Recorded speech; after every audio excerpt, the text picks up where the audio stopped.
I mean, a lot of people think that we're very calculated, you know, but we're really not. We're the kings of wing it, you know. Everything we do, we wing.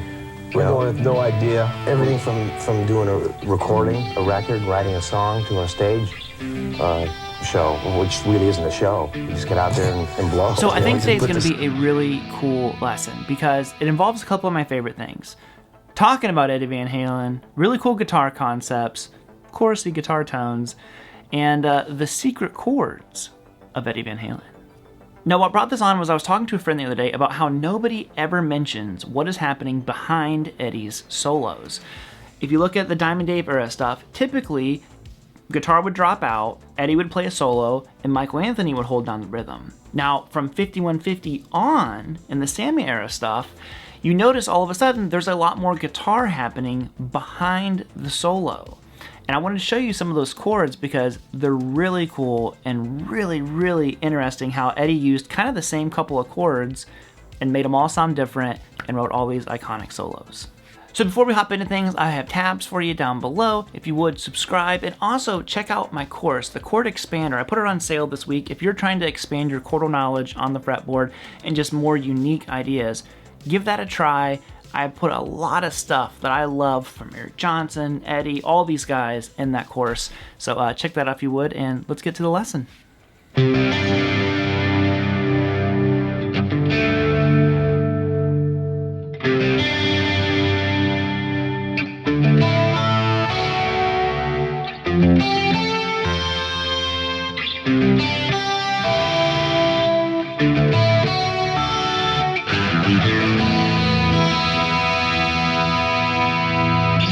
So one thing you'll notice right away is that Eddie uses a lot of suspended chords in his playing. And I know for me personally, the more I do these lessons and breakdowns, it's like, wow, I see so much of his influence in my own playing. I'm like, man, even when I didn't know Eddie was influencing me, he was influencing me. I use so many of these chords all the time. I'm like, I got them all from Eddie. So the first one here is this really cool, a lot of people might relate this to Police, you know, Andy Summers doing this kind of stuff. It's a really cool suspended 2 or a sus2 chord. So we're going to go like this. It's a C sus2, so you're going to go 3rd fret on the A, which is your C note, 5th fret on the D, that's going to be your G note, your 5, and then you reach all the way up here with your pinky, and you're going to get that 7th fret on the G, which is our D note, or the 2. So you notice there's no 3rd, that's how you create a suspended chord. Now you could play it like this, or like this, barring your finger and getting your 2 right there. I don't know how Eddie did it. I used both shapes, you'll see throughout here, to kind of make certain things more convenient. So the first one's that. Now the cool thing is that the shape is very movable. All you do is you move it up a string, and it becomes a G sus2. So you have... Then you go back to C. Then you go to D sus2. And it turns into a D major at the end. It's a really cool thing here. This was like, as soon as I heard this, I'm like, that's one I've got to show, because I want to learn it myself. It's just going like this. Now you could do the D sus2 like this, but the tricky part is then adding those notes on top. You can do it, but I'm like, there's no way that's what he was doing. It's just going to be 5th fret on the A, 7th fret on the D, then you get your 2 this time with your index finger by barring the strings. But you want to bar all of them because we're also going to get the high E string here in just a second. So you've got 5, 7, 5 on the B, and then you go 5 on the high string, and then with your pinky you go to 7th fret on the B. That's your 3rd. We just turned it into a D major chord at this point. Okay? Same thing if we went like that. So we have that one.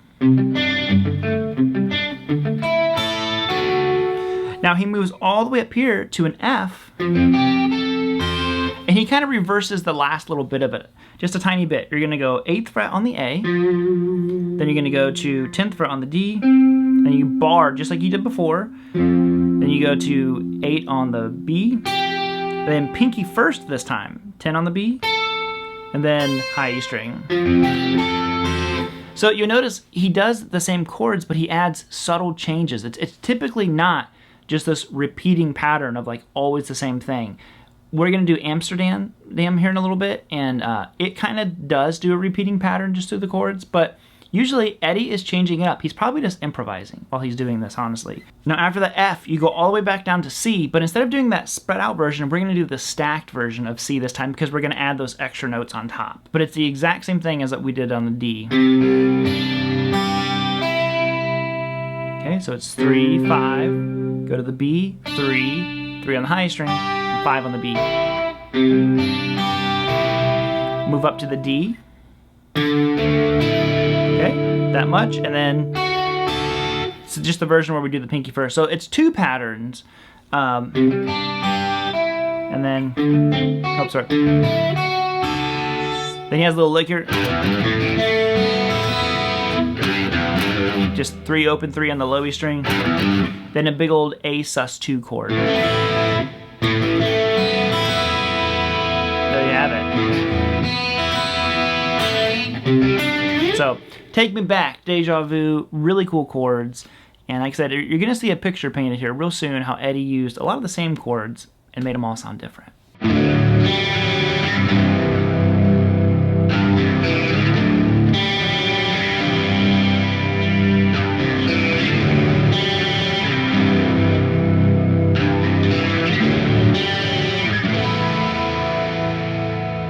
So sticking with the theme of balance, we're going to talk about Can't Stop Loving You. Now I did a video on this about a month ago and I talk about this, but I thought it was so cool I wanted to include it in this video as well because I've been so fascinated with this. I had never learned this part of the song before until I did the video, and wow, has it already inspired ideas for me in my own songs. So maybe it'll do the same for you. Now, the rhythm behind the solo is practically just 2 chords. It's a C chord, power chord, then D power chord, and then it goes to this kind of B section, and you have this.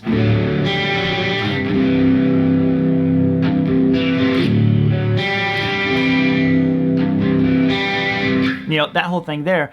And I remember hearing it, I'm like, what is he doing there? Like, that almost was more interesting to me than the solo, which is crazy because the solo is amazing. But when I learned it, I'm like, wow, it's just a D chord, technically a D at 11, going to a C major. What he's doing is he's rearranging it, creating an inversion of these chords, and adding the 5th to the bass. A lot of times when we make these chords, you know, we're taught a lot of these chords starting on the root note. So if you did a D chord, right here, it would look like that. What Eddie did was he took this A note that was on the G and moved it to the low E string. So it's still your same 3 notes, your root, 3rd, 5th, but you're starting on your 5th, and you have it in the bass. Really cool thing. I learned a lot of that stuff from Eric Johnson.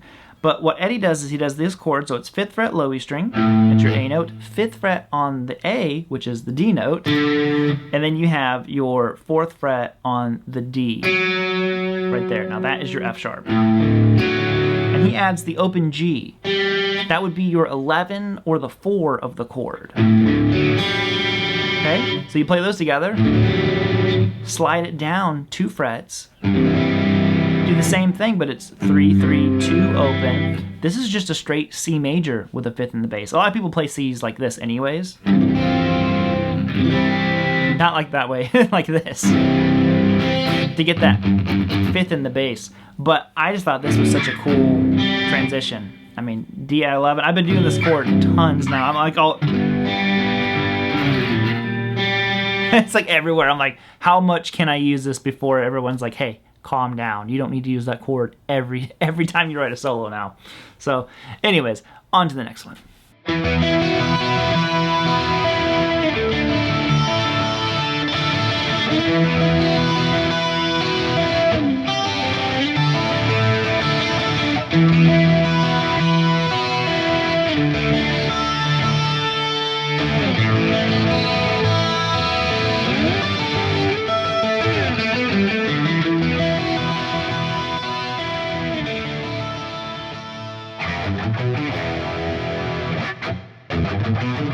Okay, we're talking about Cabo Wabo.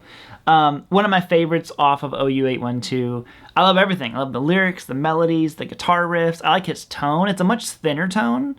Obviously, when Unlawful comes along, his tone gets huge sounding. But I always loved Cabo Wabo because I thought it just sounded different. And a little bit more rock than the typical Eddie thing. But you have these really cool chords behind the solo. And one thing that I should point out with Eddie's solos is almost always on these solos like this, with the chords, it is different from any other part of the song. It's an entirely new section of the song. It's not just taking the same thing that he had already done earlier and then soloing over it. He introduces a whole new idea. So to start this one off, we've got, guess what? A big old suspended chord. E suspended this time. E sus2. And he just kind of moves it down.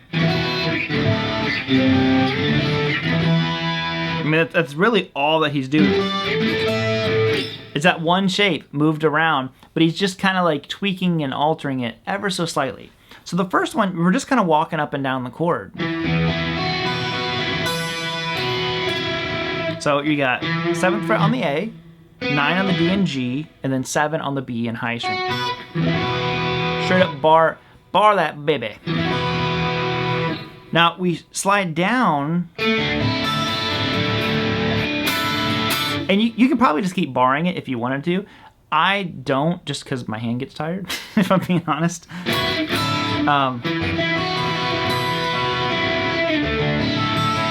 And I don't necessarily hear that low note. Maybe it's in there and I'm just not hearing it. I should probably listen closer. But you take that same shape, basically, move it down to the D, and you're going to go 5, 7, 7, 5, 5. Or, if you're like me, I just ditch that A string note and I go to this. He just kind of walks up and down the chord, and then a couple strums in there. I'm not going to have the rhythm parts perfect on this. I'm more focused on the chords that he's using and kind of just the example, the concept. So if you want to get it note for note, it's not here because I'm not getting copyright strikes. No more. No more. So what happens next is he goes back to this E sus2. Now this time he goes C sus2, which you're going to go 3, 3, 5, 5. Then you go up to D, couple strums. So go back to the E, D, then you're gonna go back to the E, then up here you go to a G, and then to an A. So it's 10, 10, 12, 12, 12, 12, 14, 14. So that's your G, and then your A. And a little lick.